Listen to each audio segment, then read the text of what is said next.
Welcome to the Speak English podcast. Listen, learn, and speak with confidence. Imagine you're in like a really high-stakes job interview. Oh boy, the pressure is on. Right. And the hiring manager leans across the table, steeples their fingers and says, "Tell me about a time everything went horribly wrong on a project." The dreaded question. Exactly.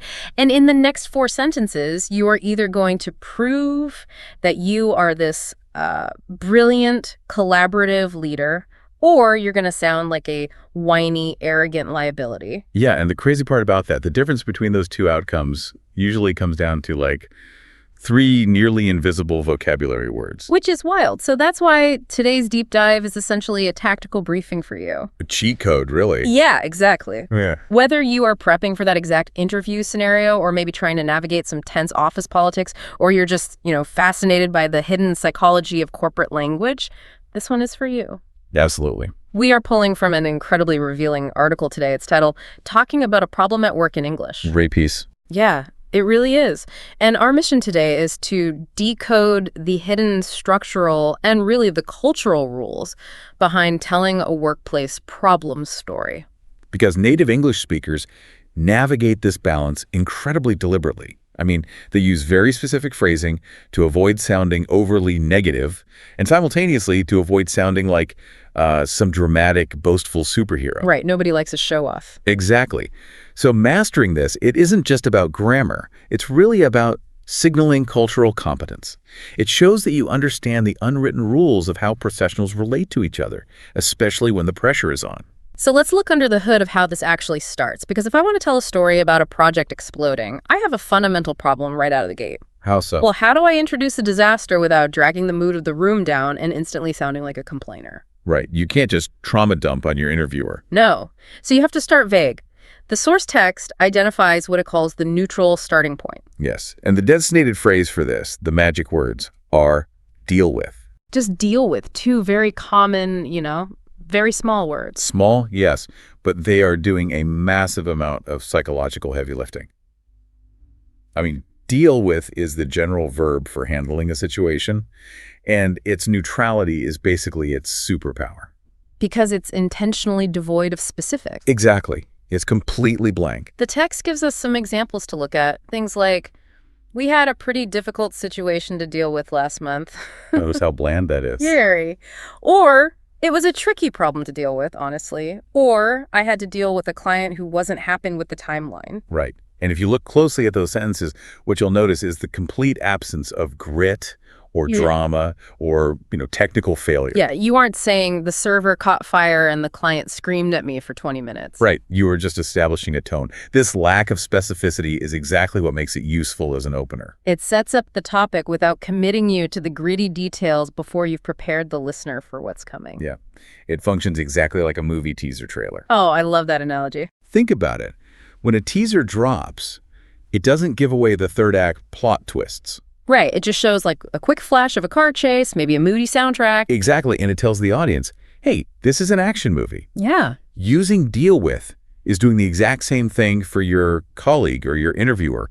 It's telling them, hey, the genre of the story I'm about to tell you is workplace difficulty.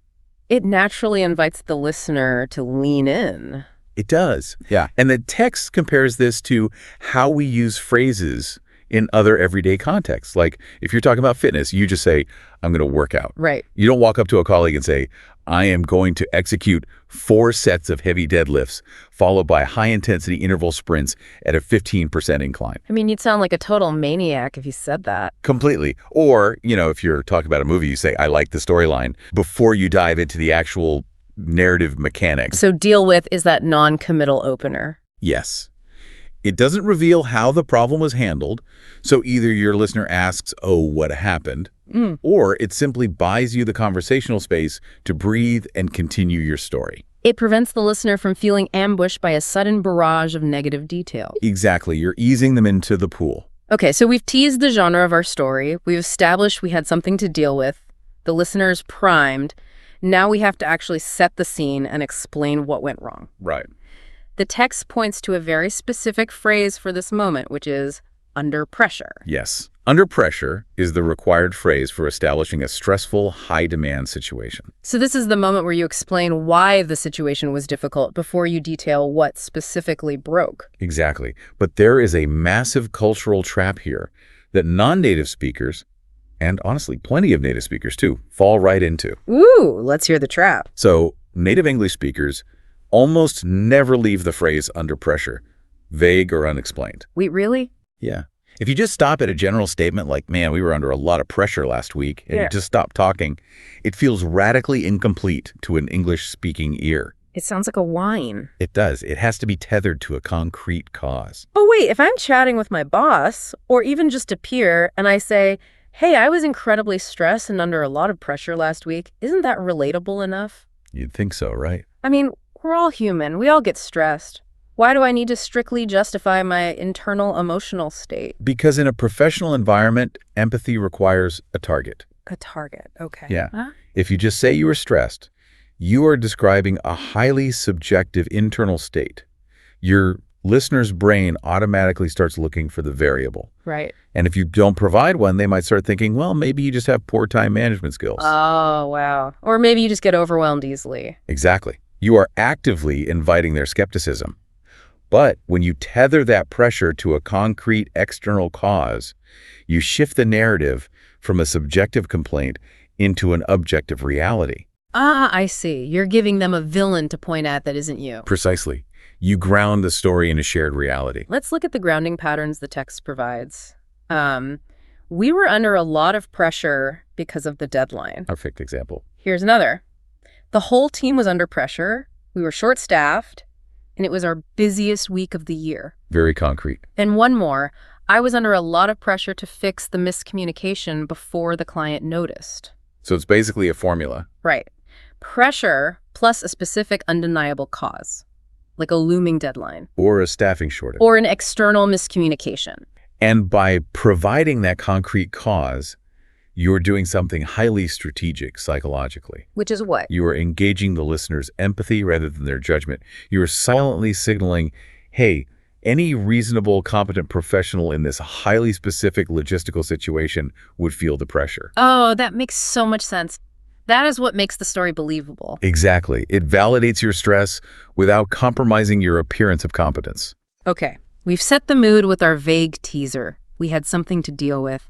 We've set the scene, and given the pressure, a concrete villain, the deadline, the lack of staff, we have our problem clearly defined. Right. The stage is set. Now comes the response, and this is where the narrative gets really treacherous. It really does. Because the instinct, especially if you are trying to impress someone, is to play the solo hero. Always. You want to describe how you swooped in, cracked your knuckles and saved the company. Which is perhaps the most fatal mistake you can make in this type of storytelling. Wait, really? The most fatal mistake? Honestly, yes. If we dig into the sociology of professional English communication, there is a profound, almost dogmatic value placed on teamwork and spreading the credit.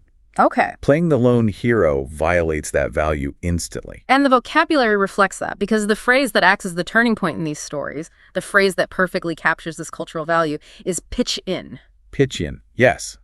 Fundamentally, it means to help with a task as part of a team. So it's the linguistic signal that the crisis is starting to abate, not because a genius descended from the heavens, but because a collective group of people collaborated. Exactly. The examples in the text really hammer this home. Let me read a few. A couple of people from another team pitched in to help us catch up. Right. Everyone just pitched in, and we managed to get it done before the deadline. Right. And even managing upwards, which I found fascinating, my manager actually pitched in and helped us sort through the backlog herself. Yeah, that one is great. And what should immediately jump out at you from all those examples is the complete absence of the word I. Oh, wow. Yeah. The problem is addressed collectively, using phrases like, I single-handedly saved the project, or I was the only one who realized the database was failing. That sounds incredibly boastful. It really does when you say it out loud. It triggers a defense mechanism in the listener. They immediately label you as arrogant and, ironically, less competent. But wait, let me push back on that for a second. If I'm in a performance review, or that high-stakes job interview we talked about earlier, my whole goal is to prove my ROI, Sure, absolutely. My whole goal is to say, look at how valuable I am.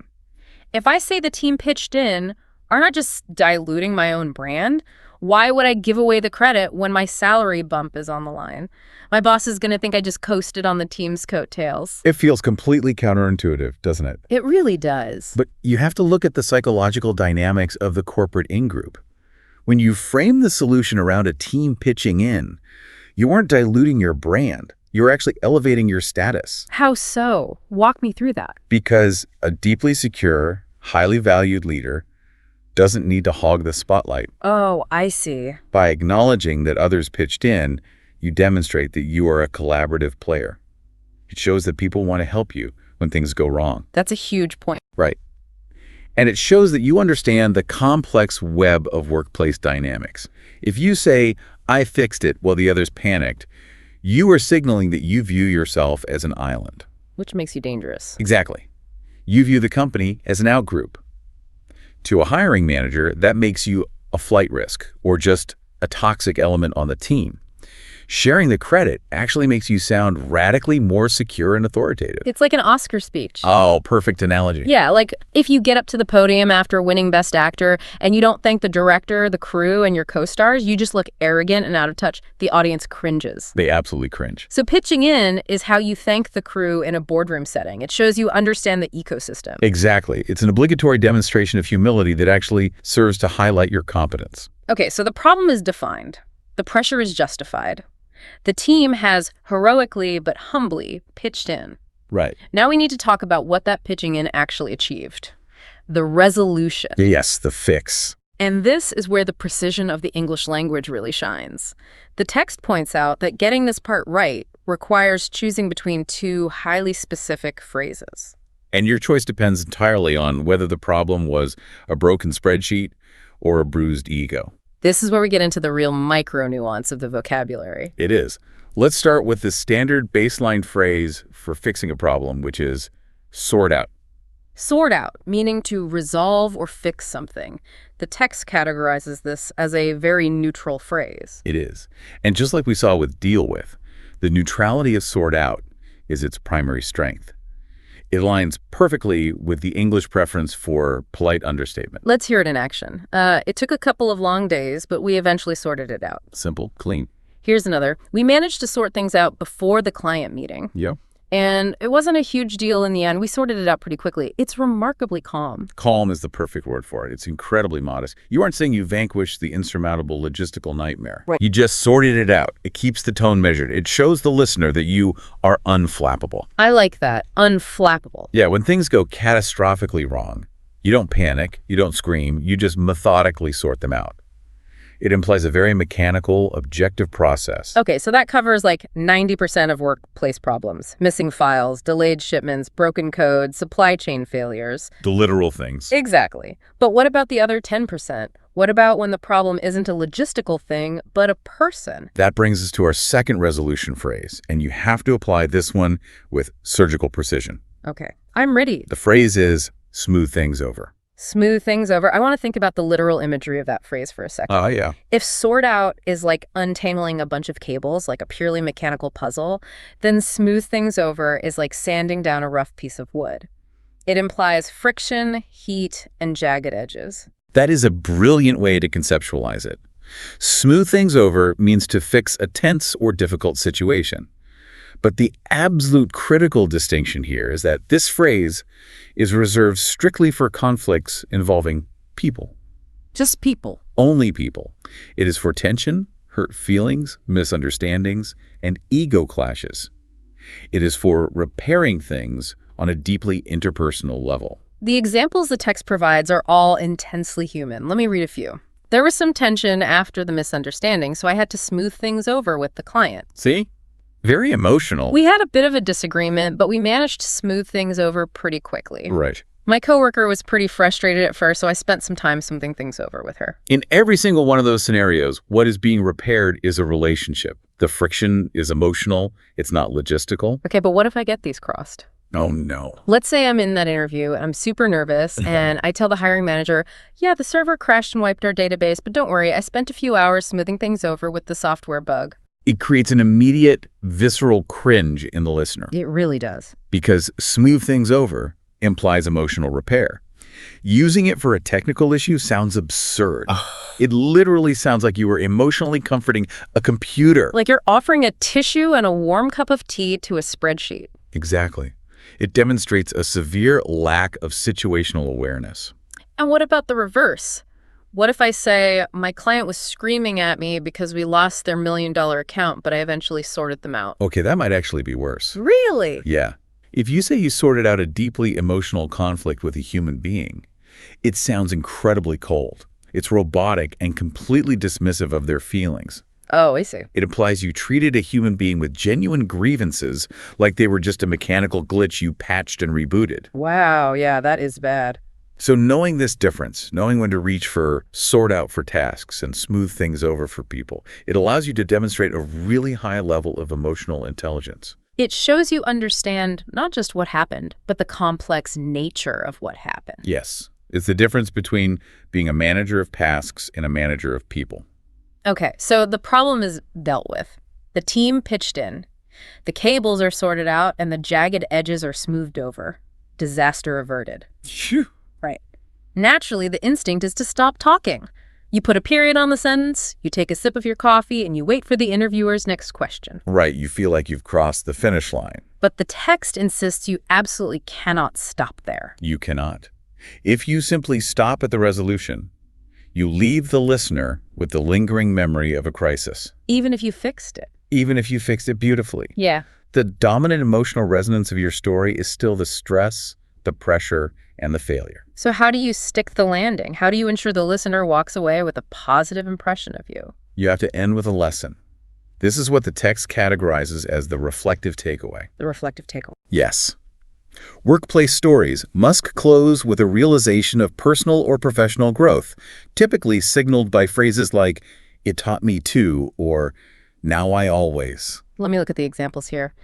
It taught me to always double check with the client before assuming anything. Good. Now I always build an extra time for things to go wrong, just in case. Classic. Honestly, it taught me how important it is to just ask for help early instead of trying to handle everything myself. What's fascinating here is the underlying cognitive psychology of this pivot. Tell me more about that. Well, this isn't just a shallow corporate buzzword requirement. This mirrors a very deep psychological need for synthesis that we see across all forms of English communication. Think about how people tell travel stories. Oh, that's incredibly true. You hear it all the time. Yeah. People say, like, we lost our luggage in Rome. It rained for 4 days straight. The hotel lost our reservation and we had to sleep in the lobby. Just the miserable trip. Totally. But then they always add, but you know, it really taught us how to just go with the flow and appreciate the small things. Exactly. Why do we do that? Because of cognitive dissonance. We need the suffering to have meant something. Wow. English speakers generally don't just want a dry sequence of historical events. Yeah. They don't just want to know what happened, they demand to know what it meant. It's the exact same mechanic as the moral at the end of a fable. Yes. If the story of the boy who cried wolf just ends with the wolf eating the sheep and the boy crying, it's just a tragic, depressing news report. It's just traumatic. Right. It only becomes a culturally enduring, useful story when you add the takeaway. And that's why you shouldn't lie. Spot on. So in the workplace, this reflective takeaway is a linguistic magic trick. It magically transforms what could easily be perceived as a venting session into a compelling narrative of constructive personal growth. It frames the difficulty as an active learning experience rather than simply a passive negative event that you are complaining about. And this is crucial for you, the listener, to remember. Yeah. This rule does not just apply to formal, high-stakes settings like interviews or performance reviews. Right. You're not just performing this routine for HR. No, this applies to mundane, everyday interactions, too. Even when you are chatting casually at the water cooler, venting to a friendly colleague about a rough week with a vendor. You still have to do it. Yes. Native speakers will almost reflexively circle back to, but I definitely learned something from it. It's a psychological shield. It is. It protects your professional image, ensuring you are permanently seen as resilient and forward-thinking, rather than cynical, defeated, or a chronic complainer. I love how layered this all is. We are looking at a few seemingly innocuous vocabulary words, but underneath them is this massive, intricate architecture of cultural values. Politeness, teamwork, emotional intelligence, continuous growth. Exactly. Which naturally brings us to the synthesis of everything we've covered today. The master structure. Right. If we take all these individual puzzle pieces, the vague openers, the concrete villains, the collaborative teamwork, the nuanced resolutions, and the reflective takeaways, we can see how they fit together. And if I'm hearing you right and looking at the structure the text lays out, there is a distinct chronological formula here. It's almost a 4-part cheat code. You start vague, you identify the villain, you bring in the team, and you learn a lesson. Let's run a simulation. Let's look at how this flows in a continuous narrative. Okay, let's do it. The first step is the setup. You establish the pressure and provide a specific cause. You use under pressure plus your deadline, your shortage, or your miscommunication. So step 1, we were under a lot of pressure last quarter because we were suddenly short-staffed during our biggest product launch. Boom. Scene set, villain introduced, empathy engaged. I didn't just say I was stressed, I proved why anyone would be stressed. Precisely. Then you move to the complication. What specifically went wrong? And here you describe it honestly, but without excessive drama or catastrophizing. Step 2, because we were short-staffed, there was a severe miscommunication with the vendor, and our critical shipment was delayed by a full week. It's honest, it's clear, and nobody is weeping or throwing blame around. Exactly. Then you transition into the response. This is where you show how the problem was handled. You highlight the team pitching in, and you describe getting the situation sorted out for the logistics or smoothed over for the interpersonal fallout. Okay, step 3. So the marketing team actually pitched in to help us reorganize the launch timeline, and it took a few long nights, but we eventually sorted out the shipping logistics with the vendor. Nice. I also had to spend some time smoothing things over with our key clients who were furiously expecting early access. Notice how you used both tools there. Right. We sorted out the vendor's mechanical failure, and we smoothed over the client's emotional frustration, and the team pitched in. It shows absolute mastery over both the logistical and human elements of the crisis. Yeah, it really does. Finally, you deliver the takeaway. The constructive lesson learned, reframing the entire negative ordeal into a positive asset using "it taught me to" or "now I always." Step 4. It was a brutal week, but honestly, it taught me how important it is to have baked-in contingency plans for vendor delays, and now I always build an extra buffer week into our launch schedules. And there you have it. A perfectly structured, culturally resonant, bulletproof workplace problem story. Seeing it all flow together like that is incredibly powerful. For you listening, practicing this exact chronological structure with real examples from your own career is the absolute key to genuine fluency. It is light years beyond just relying on generic statements like "work was really hard" or "I fixed a big problem." Right. You are literally orchestrating the listener's entire emotional journey, from mild curiosity to empathetic concern to collaborative relief, and finally to impressed respect. And if we apply this practically back to that interview scenario we started with, when an interviewer says, "Tell me about a time you faced a challenge," they aren't actually asking for historical facts. They don't care about your old vendor. No, they are testing your cultural fluency. They're testing how you view yourself within a hierarchy, how you process stress, and whether you possess a growth mindset. Wow. If you deliver your story using these 4 chronological steps, you are actively ticking every single psychological box the interviewer has, often without them even consciously realizing why they love your answer so much. It really is a masterful structural tool. I mean, we've gone from the murky, non-committal waters of the deal with opener to tethering our under-pressure stress to undeniable concrete realities. We bypass the arrogant lone wolf trap by having the whole team pitch in. We learn to surgically sand down the wood by smoothing things over with people while untangling the cables by sorting out the tasks. And we landed the plane with a reflective takeaway that proves we are constantly evolving. It is a remarkable, subtle art form. It really is. But, the deeper irony here is what this means for international professionals. Oh, that's a really interesting point. We are sitting here laying out this entire narrative structure that relies so heavily on understatement, on mandatory humility, and on actively suppressing your ego to share the credit, just to sound professional in English. Right. And if you are coming from a business culture where the exact opposite is true, This is a massive shock to the system. Absolutely. There are corporate cultures around the world where you are actively expected, if not required, to highlight your individual merit. You have to speak forcefully about your solo heroics. Yeah, because if you don't say, I saved the day, your boss assumes you did nothing and you get fired. Exactly. Adapting to this English understatement isn't just a matter of memorizing new vocabulary flashcards. It's way deeper than that. It requires you to entirely suppress your culturally ingrained instinct for self-advocacy. It really makes you wonder about the long-term effects of that suppression. It really makes you wonder. I mean, if you spend 40 hours a week forcing yourself to use English understatement, constantly saying the team pitched in instead of I single-handedly saved the quarter. Does it eventually rewrite your actual psychology? That's the question. Does the language you use to survive the corporate environment change how you fundamentally view your own individual value? Does the language change who you are? It's the classic linguistic relativity question applied to corporate speak.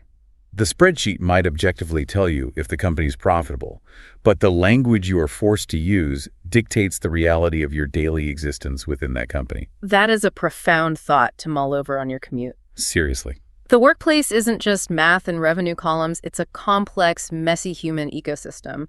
And the stories we tell about it, the specific verbs we choose, they don't just report the facts. They shape our reality. They dictate how we are seen by others and ultimately how we see ourselves. Thank you so much for joining us on this deep dive. The next time you are in a high-stakes meeting or just grabbing coffee with a coworker, keep your ears open. Listen for those vague openers. Watch for the deliberate pivot to pitching in, and notice how masterfully people weave in that final lesson learned. And more importantly, start trying it out yourself. We'll see you next time.